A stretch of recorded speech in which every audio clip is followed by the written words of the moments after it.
São 8 horas e 20 minutos, estamos de volta com Folha no Ar, primeira edição, tempo certinho, cravado, 8h20, vamos até 8h50, são 3 blocos de 30 minutos. Eu quero só tomar 10 segundos deste bloco e dizer que ontem a gente viu várias pesquisas com relação à opinião pública divulgadas aí nos portais de notícia do Brasil, o G1, o UOL, sobre a opinião popular na questão do que diz respeito ao horário eleitoral gratuito. 55%, 60% não assistem, não gostam, preferem não se envolver com o horário eleitoral gratuito de forma nenhuma.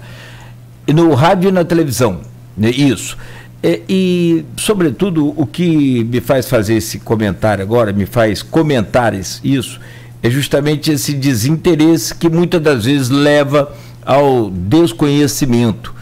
A gente tem abordado aqui o tema economia, crise econômica em Campos, e vejo de forma clara e óbvia que é preciso se falar muito ainda sobre isso, para que tenha sempre aí uma oportunidade a mais de levar essa informação às pessoas. Então, né, fica assim confirmado mais uma vez a necessidade de se abordar esse tema, a necessidade de se falar sobre soluções para Campos, para que as pessoas possam entender, possam cair na nossa realidade, digamos assim, sobre a crise econômica que vivemos no que diz respeito ao poder público de Campos.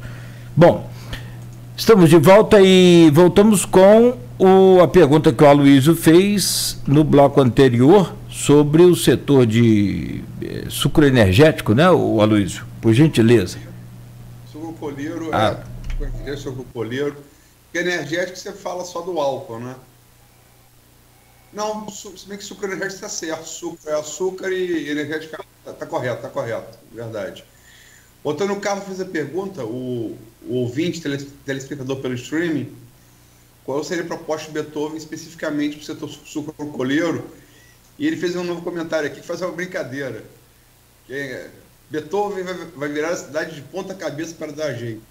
Já começou nas entrevistas. Está falando das imagens, né? Mas vamos lá, Beethoven, a sua proposta para o setor sucrocolheiro ou sucro energético, como o Cláudio colocou, por favor.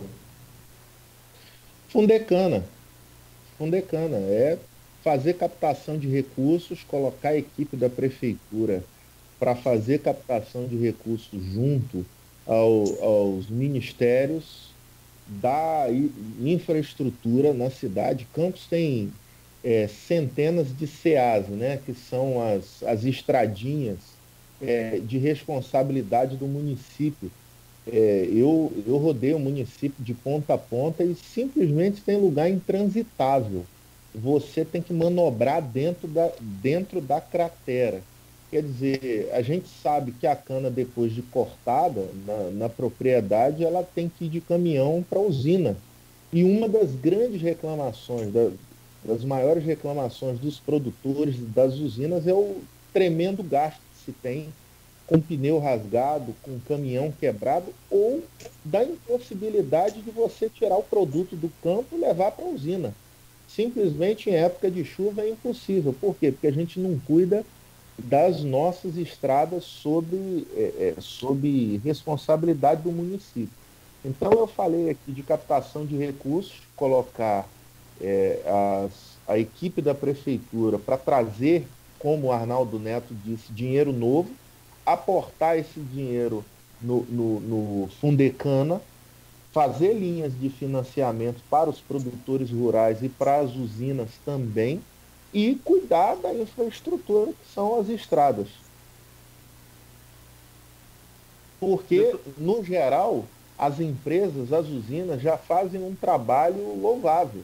Apesar de todas as dificuldades, como o Aloysio disse, elas estão moendo, estão gerando empregos, enfim, agora precisam de apoio, né? Precisam de dinheiro, de grana, e enquanto o empresário está lá preocupado com a produção, ele não tem como ir a Brasília, e mesmo que tivesse, isso não é obrigação dele. Então, a obrigação do município nós vamos fazer, e ele não tem obrigação de consertar a estrada, de asfaltar a estrada. Essa obrigação é da prefeitura. Então, isso também nós vamos fazer. E só para complementar, Beethoven, usinas e produtores por conta própria, faz manutenção das estradas vicinais, né? Por conta própria. É o que acontece hoje. Pois é, pois é. Eles alugam patrol, eles colocam cascalho, enfim. Isso, agora você imagine se a gente der estrutura, se a gente fizer a nossa parte e deixar o empresário e o produtor fazer a parte deles especificamente com apoio. O setor volta a deslanchar. Doutor, a gente está falando do setor sucroalcooleiro, que foi a principal fonte econômica de Campos durante muito tempo. E tem uma outra receita que é hoje a principal, que é a receita de royalties, e que corre esse risco agora da partilha iminente no dia 3 de dezembro com o julgamento do Supremo Tribunal Federal. Eu queria ouvir sua opinião com relação a qual deve ser a decisão do Supremo, caso realmente seja julgado no dia 3, e qual seria a alternativa para Campos, que, embora em queda, se perdesse ainda a sua principal receita que vem dos royalties de petróleo. Arnaldo, eu tenho ouvido dizer, os contatos que a gente tem em Brasília, que a gente tem na capital, Rio de Janeiro, estão tentando costurar um grande acordo para que a perda não seja tão grande. Né? Isso que a gente vê e que eu tenho esperança de que aconteça a partir de dezembro, um grande acordo para a gente diminuir ao máximo as perdas. Agora, eu faço uma observação para todo mundo que está nos assistindo, nos ouvindo. Itaperuna não recebe um único centavo de royalties. Não recebe. Então, Campos ou fez alguma coisa de muito errado, ou fez tudo errado nos últimos anos. Porque a nossa royalty dependência é terrível. Campos tinha a única faculdade de medicina entre Vitória e Niterói. Era a única. Hoje, Itaperuna já está na segunda faculdade de medicina e indo para a terceira. Hoje, Itaperuna, e eu não estou falando que é um governo perfeito, nada disso. Não estou fazendo apologia, porque eu, sinceramente, nem sei qual é o nome do prefeito de lá. E me parece que já se trocaram vários prefeitos, a alternância de poder lá é até alta nos últimos 20 anos. Mas Itaperuna paga os funcionários públicos em dia, a educação na cidade está aumentando e trazendo dinheiro novo para a cidade, como muita gente, muito filho, por exemplo, de produtor rural de Goiás, do Mato Grosso, está morando em Itaperuna e aluga um apartamento, faz compras no comércio, enfim. Então, o modelo econômico de uma cidade pequena aqui do nosso lado está sendo muito mais exitoso, está tendo muito mais sucesso do que o nosso modelo econômico de Campos nas últimas décadas. Por que Itaperuna, sem royalties, conseguiu crescer de forma sustentável e Campos não conseguiu? Eu vou dar outro exemplo. Porto Real, perto do Rio de Janeiro, tem 20 mil habitantes, conseguiu atrair uma fábrica da Peugeot Citroën para lá. Quer dizer, uma cidade pequenininha de 20 mil habitantes com uma fábrica de carros. Nos últimos 20 anos, quais foram as grandes empresas ou grandes indústrias, fora as grandes redes de supermercado que vieram para a cidade? O que de grande a gente trouxe para a cidade? Então, esse é o problema, é a raiz de todo o problema. A gente não investiu em geração de receita própria. É o que o prefeito vai ter que fazer de forma extremamente acelerada nos primeiros 6 meses de governo a partir de janeiro do ano que vem. É fazer o que nós estamos propondo, Campos Roadshow. O que é isso? É mostrar a cidade, é pedir uma reunião com a Fiesp, é pedir uma reunião com a Firjan, é pedir reuniões com as grandes instituições que congregam os empresários, os grandes industriais, e dizer o seguinte: olha, Campos tem uma BR-101 que corta a cidade, então você não vai ter problema com o escoamento dos seus produtos. Campos tem o mega Porto do Açu a 30 quilômetros do centro da cidade. Campos tem um grande aeroporto que a pista é maior, inclusive, do que a do Santos Dumont, no Rio de Janeiro. Do Santos Dumont, se eu não me engano, são 1.200 metros, a pista de Campos são 1.600. Então, até se você precisar transportar os seus produtos por via aérea, você pode, porque Campos tem um aeroporto. Então é mostrar a cidade, vender a cidade, para a gente poder atrair empresas e indústrias e gerar receita própria. E aí a outra ação que a gente toma, Arnaldo, são os incentivos fiscais. São os incentivos fiscais. Porque ainda que inicialmente, durante 3, 4, 5, 10 anos, você não faça cobrança de impostos municipais direto na empresa, mas a empresa ela contratou 50 empregados, 100, 500, 1.000 empregados, são pessoas que estão recebendo salário imediatamente e estão consumindo, estão indo para o comércio e estão gerando impostos para o caixa da prefeitura de outra forma. Foi esse o modelo econômico das cidades que estavam no buraco, que estavam quebradas, e em 5, 10 anos conseguiram se recuperar. Incentivos fiscais. Não estamos fazendo propostas mirabolantes, não estamos aqui para dar receita mágica. O primeiro tempo do governo vai ser um tempo de muito sacrifício, de muito arrojo. Agora, com ações rápidas, eficientes, modernas, a gente segue o caminho, a gente segue o exemplo de quem resolveu o problema da falta de geração própria. Para fechar, Arnaldo, não dá mais para pensar em royalties. Não dá mais. As pessoas se esqueceram que royalties é um imposto real, né? É um imposto do produto da exploração de petróleo e gás. E qual é o grande problema? Se as plataformas, se você tiver um tsunami aqui na costa, tiver alguma coisa, e você parar a produção de royalties, 3 meses depois, que geralmente é o atraso que você tem do recebimento, de 2 a 3 meses, Campos não recebe um único centavo de royalties. Isso aconteceu nos anos 2000, quando a P-36 afundou no campo de Roncador. São João da Barra teve seus royalties zerados. Então a gente pode ficar sem royalties por 2 motivos: ou por força de lei, dizer o seguinte: olha, acabou esse imposto, ou reduzir drasticamente, como pode acontecer em dezembro, ou acontecer um problema aqui na costa do estado do Rio de Janeiro, nos campos que pagam royalties para a nossa cidade, a gente zerar a produção, as empresas fecharem os postos, 3 meses depois a gente não tem um único centavo de royalties. Então não dá mais para fazer o planejamento da cidade, pensar em governar a cidade para o ano que vem pensando em royalties. A gente vai ter que encontrar outras saídas, e uma delas é essa que eu falei: urgentemente atrair empresas, indústrias para as cidades para fazer geração própria. Temos aqui várias intervenções sobre a questão econômica ainda. Eric Wagner de Azevedo fala sobre as cooperativas e reativação do complexo logístico, na verdade, conclusão, né? E reativação do complexo logístico Farol Barra do Furado, pergunta relevante. O Leonardo Barreto fala do Porto do Açu.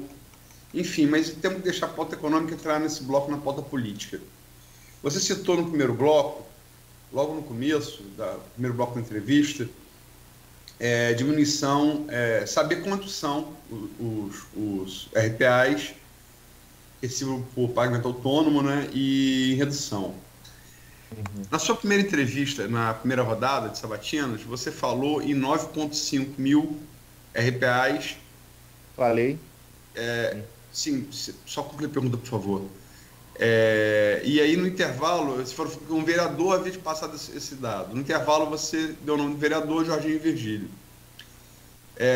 A gente teve, por óbvio, né, como qualquer outro candidato, fomos checar a informação com uma fonte, e ele afirmou categoricamente, eu falo porque eu o ouvi pessoalmente, ele falou que você estava mentindo ao atribuir essa informação. E só para lembrar, o número oficial são 4 mil.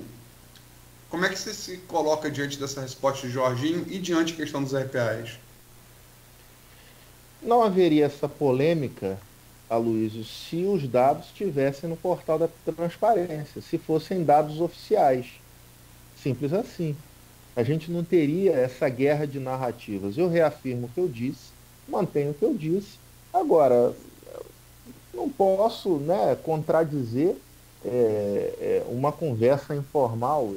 reproduzir aquilo que eu ouvi. Ele nega, a gente vai ficar, falou, não falou, falou, não falou, enfim. Eu mantenho a minha palavra na minha afirmativa do que eu ouvi, dos números que nós levantamos e chegamos a esse quantitativo que já recebemos a informação que já foi de 12 mil. Tanto que a própria Folha noticiou a demissão de muitos RPAs e que fizeram manifestações pelo município no último ano. Quer dizer, o próprio governo viu que a quantidade de RPAs era tão alta que teve que fazer um corte. Agora, exatamente esse número de quantos são, ninguém sabe. Por que não se publica? Por que a gente não tem esse número oficial de quantos são, onde trabalham e quanto ganham? Seria um número interessante para que todos, por exemplo, os 11 candidatos, pudessem fazer o planejamento financeiro do município para o ano seguinte. A gente hoje tem informação de quantos funcionários ativos, a gente tem informação de quantos aposentados e pensionistas, e a gente até encontra lá no portal da transparência quanto ganha, por exemplo, um DAS, um cargo de confiança. Por que não incluir os RPAs? Então fica esse questionamento aqui que evitaria toda essa polêmica. Tão simples, colocar uma planilha de Excel no site da prefeitura. Enfim, esse também é o meu questionamento. Quantos são? Agora, independente de quantos são, o Beethoven, há uma certeza de que vai ficar a dívida de RPA dessa gestão para a próxima gestão. Nós temos folhas em atraso. Você vem falando em redução da máquina pública. Como que você vai administrar, caso seja eleito, essa folha que fica pendente de RPAs? Arnaldo, fato, quem trabalhou tem que receber. Então, a gente espera, eu me elegendo prefeito, que a gente consiga fazer uma transição, apesar de ser uma transição curta, só o mês de dezembro. Antigamente a transição era de 2, quase 3 meses, mas essa transição vai ser de um mês. No mês de dezembro a gente senta com a atual equipe econômica, com a atual equipe de governo e pede os dados. E a gente vai analisar, porque como é que você projeta uma solução sem saber o tamanho do problema? Olha que dificuldade. Como você projeta uma solução sem saber o tamanho do problema? Repito, quantos RPAs são, onde eles atuam. Por exemplo, nós sabemos até pela imprensa que houve uma greve da limpeza do Ferreira Machado. Lá a limpeza é feita por RPAs. Dá para cortar a limpeza de um hospital? Óbvio que não. E até pelas condições a gente verifica que talvez a gente precise até aumentar o número de contratados na área de limpeza, dos hospitais, dos postos de saúde, enfim, isso está no nosso radar. Agora, em outras áreas, quem é que trabalha ali? O que faz? Quanto ganha? É óbvio, nós vamos ter que reduzir drasticamente esse quadro, cortar onde tiver que ser cortado. Vamos fazer isso. Agora, cortar quantos? Se a gente não sabe oficialmente quantos são. Então, esse número específico a gente só vai ter a partir de dezembro. Esperamos que o atual governo faça a transição. E a partir dessa transição a gente diz, olha, oficialmente tem tantos, trabalham aqui, vamos cortar para tantos. Agora, quem trabalhou vai receber de acordo com a possibilidade do caixa da prefeitura. Escalonamento de pagamento, olha, está confirmado aqui que você trabalhou, a prefeitura tem uma dívida com você, e como se faz com uma empresa. Né? Quando uma empresa quebra, ela faz uma negociação com os empregados para o pagamento parcelado. Provavelmente é isso que vai ter que acontecer, não por nossa vontade, mas porque o caixa da prefeitura, óbvio, chega em janeiro com muita dificuldade para se pagar tudo integral de uma vez só. Beethoven,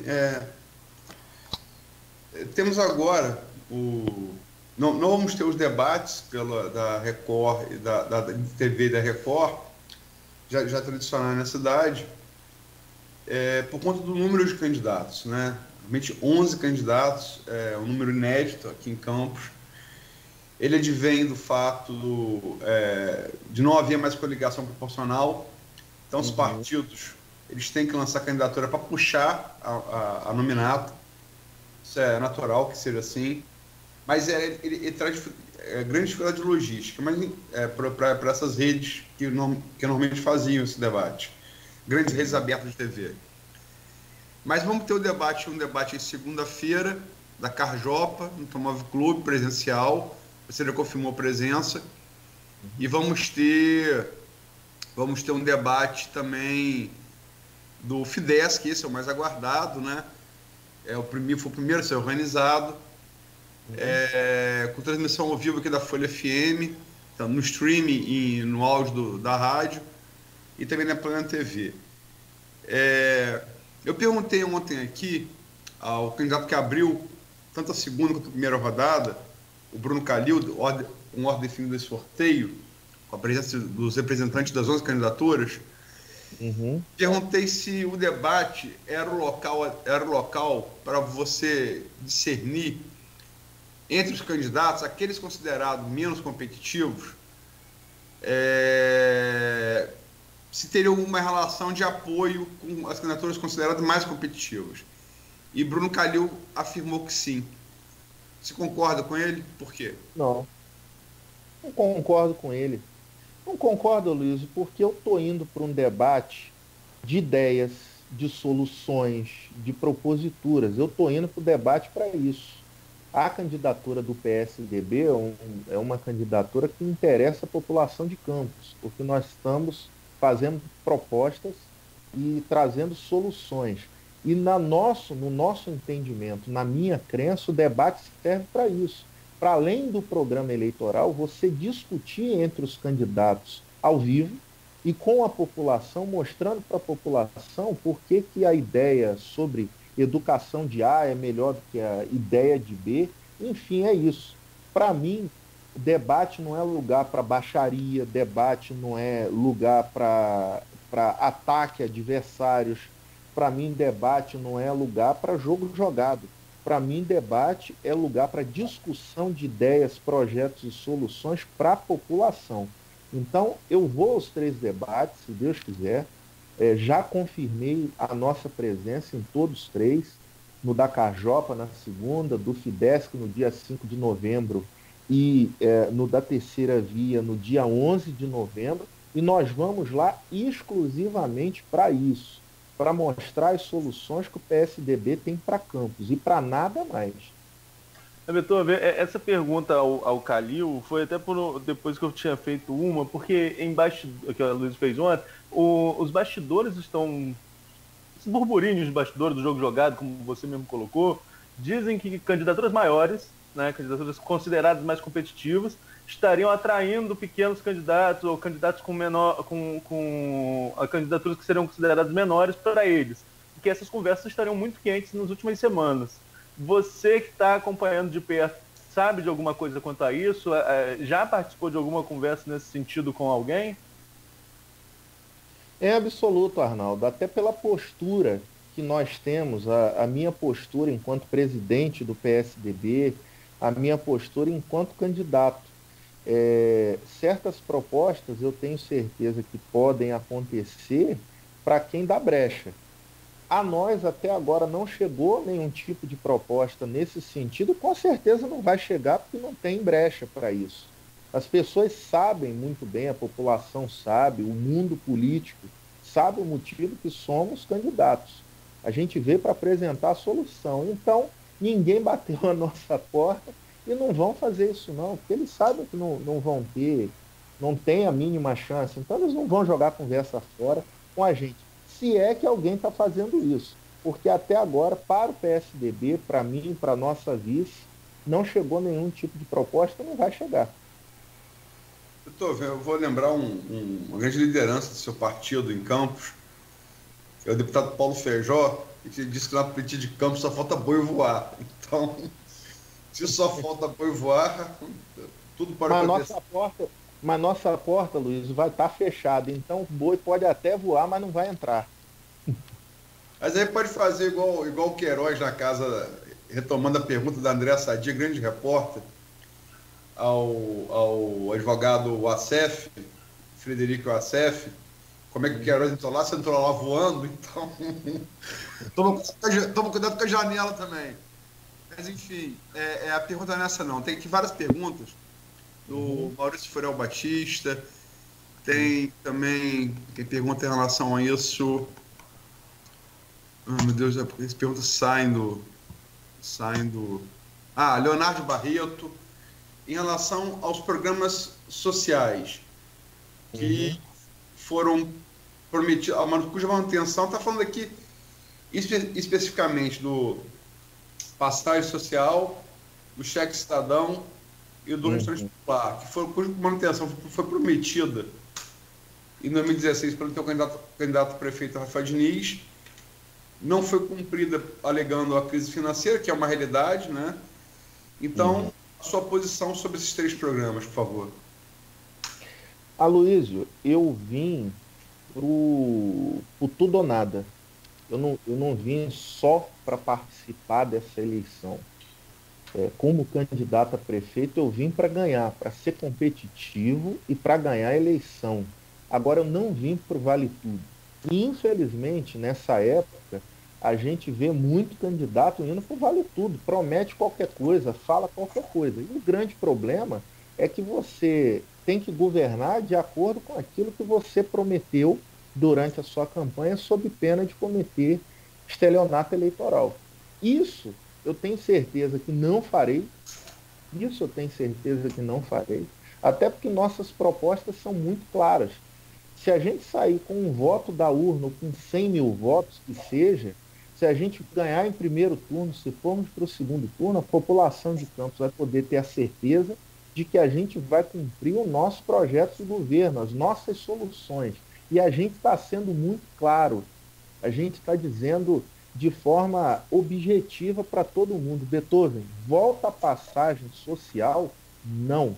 Não dá para voltar agora, porque isso demanda grana, dinheiro.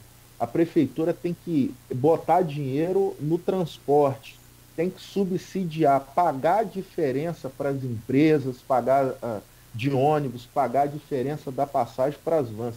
Isso será impossível fazer, eu acredito até que nos próximos 4 anos, porque a primeira prioridade é pagar salários dos funcionários, aposentados e pensionistas.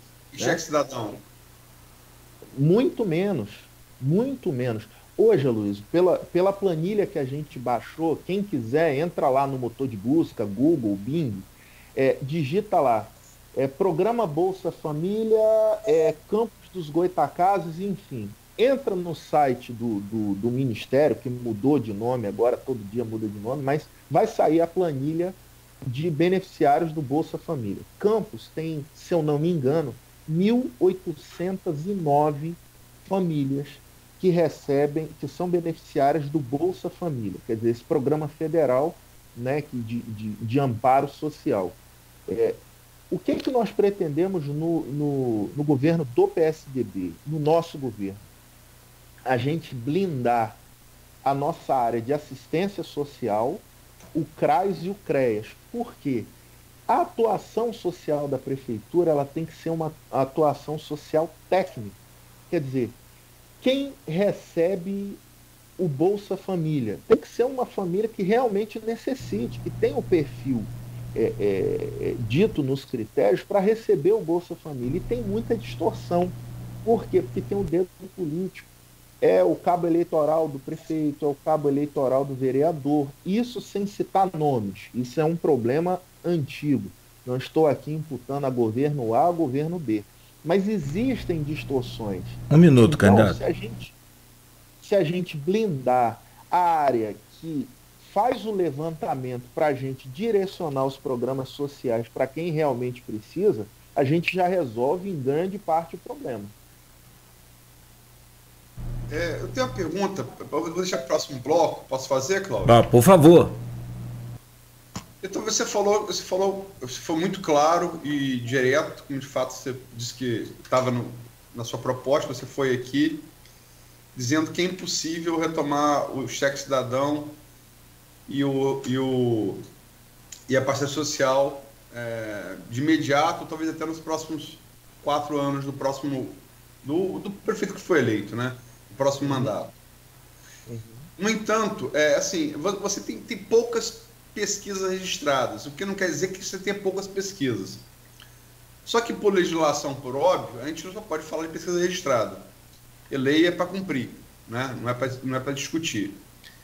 No entanto, se fala abertamente nos bastidores que acompanha a eleição, bastidores aos quais você domina e faz parte, que você teria hoje, então, a eleição não é hoje, mas hoje você teria 2 blocos, 2 pelotões ou talvez 3. O pelotão de cima seria Vladimir, com passagem assegurada no segundo turno, e a segunda vaga disputada entre Bruno e Calil e Caio Viana. Um bloco intermediário que teria o prefeito Rafael Diniz com o Tadeu do Contigo. E o pelotão inferior, que teria os mais candidatos, entre os quais você. Desse primeiro bloco e desse último bloco, se é que isso está correto, pelo menos a interpretação que corre aí do momento eleitoral, você tem 2 candidatos que falam em retomar a passagem social do Estado Cidadão. Do último bloco, a Natália Soares do PSOL, e do primeiro bloco, Caio Viana, do PDT. Como é que você vê essa contradição entre a sua posição e a deles? Mas isso eu deixo para o próximo bloco. Ok. Bom, são 8h51, então, rapidamente ao intervalo, já de volta com Folha no Ar, primeira edição, na segunda rodada de entrevistas com os candidatos à Prefeitura de Campos. Logo mais, 18h15, teremos o Folha no Ar, segunda edição, hoje, Arnaldo Neto, com o Dir e Marco Antônio Rodrigues, com a última convidada de Quissamã. Nessa rodada, todos foram entrevistados, com exceção do candidato da quarta-feira, né, Arnaldo? Você pode me ajudar a refrescar mesmo? Que está com a Covid-19 e sem condição de fazer o programa, virá na semana que vem, né, para cumprir o regulamento conforme o acertado aí. E hoje vem Sim. E hoje vem a atual prefeita. Bom, 8h52 então. Só para dizer, Cláudio, que esses 2 minutos foram tomados por mim e por você, então tem que ser acrescido a Beethoven no próximo bloco. Ah, sim, claro. Perfeito.